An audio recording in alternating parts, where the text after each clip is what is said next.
Today we're going to talk a little bit about clones.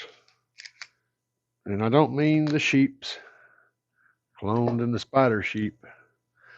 I don't mean Attack of the Clones. I mean clone equipment. So you see this a lot in today's market, especially, but it's always been a thing.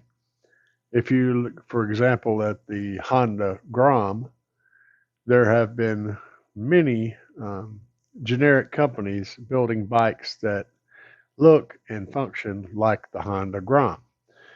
And, there's little nuances here and there that might make the Grom a better choice, but ultimately, I think the clone is just as good as the original because it literally is a copy. So here's the thing a company, for example, Audio Dynamics, goes through the time and expense of spending the money and the time to engineer a new product. And they invest a lot of money and effort into designing a product that does one job very well. So they come out with this speaker that they built and designed, engineered, and taking that equipment and incorporating the cost of the development of the product and the engineering that went into the cost of that development. Now this driver would sell for, say, $300 a set.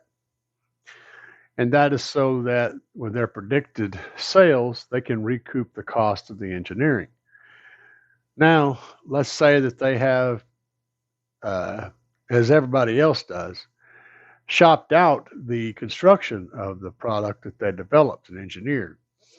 And they have a company in Korea or in China or in Japan or wherever building this product for them because they do need to keep the cost of production down since they put so much into the development and they want to actually make a profit and sell a product at a reasonable price. Well, while it's over there getting processed and manufactured, and other people are getting this product and some other starter company are looking at this product and going, man, this thing sounds good. What are the key features that make this sound good? And so they reverse engineer the product. Somebody does.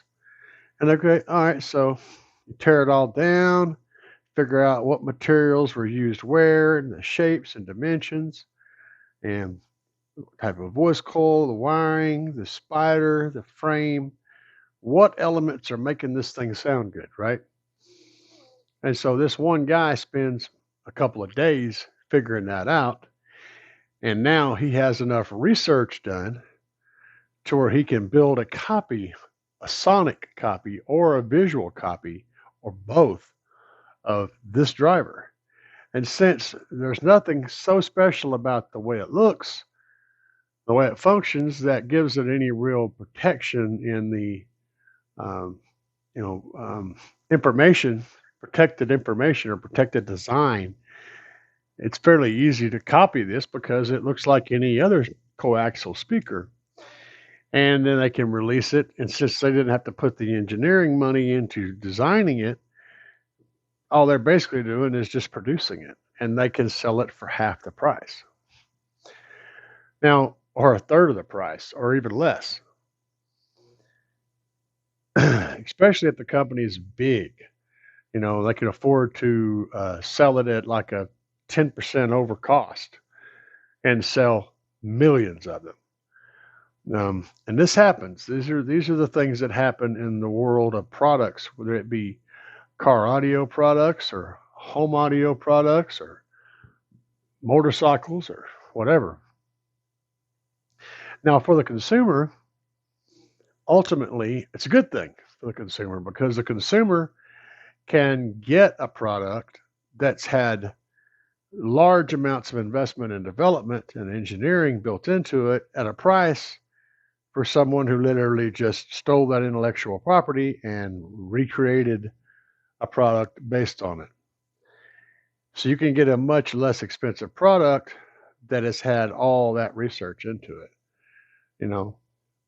Now, Audio Dynamics is still competing with that product, with their product they're having to recoup cost on, or upside down in their investment, and they're competing against another company with a product that's virtually identical and sounds virtually the same, which means these guys are going to have a hard time competing. Um, and I'm just using AD as an example. It could be any company and any product. Um, so the catch is, do you want to support the company that developed developed the product by buying the product from them? But if you do that, it's going to cost you more money to get the same thing. Or do you want to do what pretty much everybody's going to do and spend much less money and buy the copy of that technology?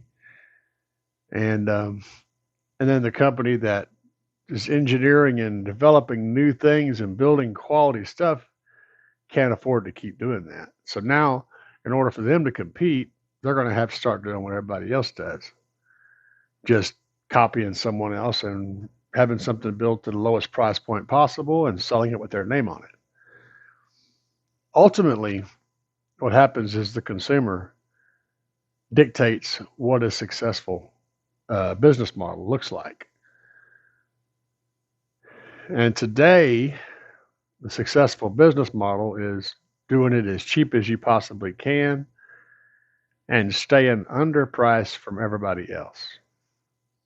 It's not building quality products. It's not designing new things. It's not developing and engineering new advancements that are going to make things better for the future. It's copy, print, release. And it isn't the companies that are at blame for this. It's the consumer. It's the market, and the consumers create the market. So if you want to support the engineering and the ingenuity and the advancement of technology, you have to buy it from the companies that are doing that work. If you're buying stuff from the companies that are copying that work, then you're not supporting that anymore. You're supporting the opposite. And I'm not going to name names. I don't want to throw any company under the bus. But if you're a thinking person, which all of you people are because you're watching this channel, which means you actually want to learn about things. If you're a thinking individual, it doesn't take you but a hot second to figure out which companies are doing what. So companies like Kicker, JL Audio, Audio Dynamics, even Rockford Fosgate, and Alpine and Memphis, and all of these brands that have been around for a long time. And then overseas, Moscone and Matchup and all of the high-end Italian brands and whatnot. These are all companies that have poured and continue to pour tons of money and time into engineering and building new things. Pretty much everybody else is, making tons of profit off of the last revision of these companies' products. They take revision 1. So, for example, Focal builds a new speaker, and it's a R3.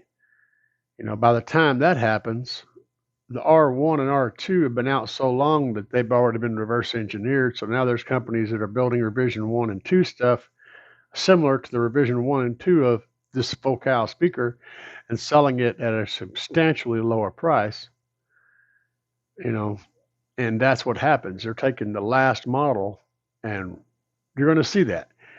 So if you've got a new Rockford Fosgate amp, and you got one that's, say, 5 or 10 years old, there's a whole lot of amp companies out there that are creating amplifiers based on that 5 or 10-year-old tech, and flooding the market with it.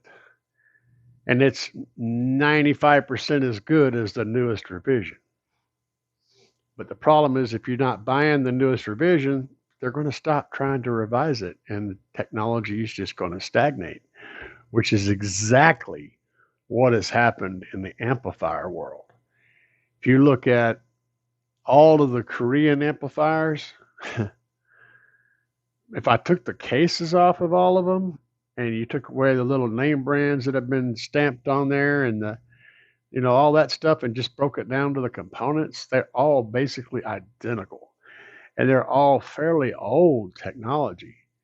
And that's because it exists already. You don't have to develop it. You don't have to invent it. You don't have to make it better. You just print, copy, print, release. And that's the market. That's what's happening. Anyway, just an interesting subject that I wanted to kind of touch on. I felt I needed to talk about it a little bit and introduce you guys to some different ways of looking at things. If you have any comments, be sure and put them down below.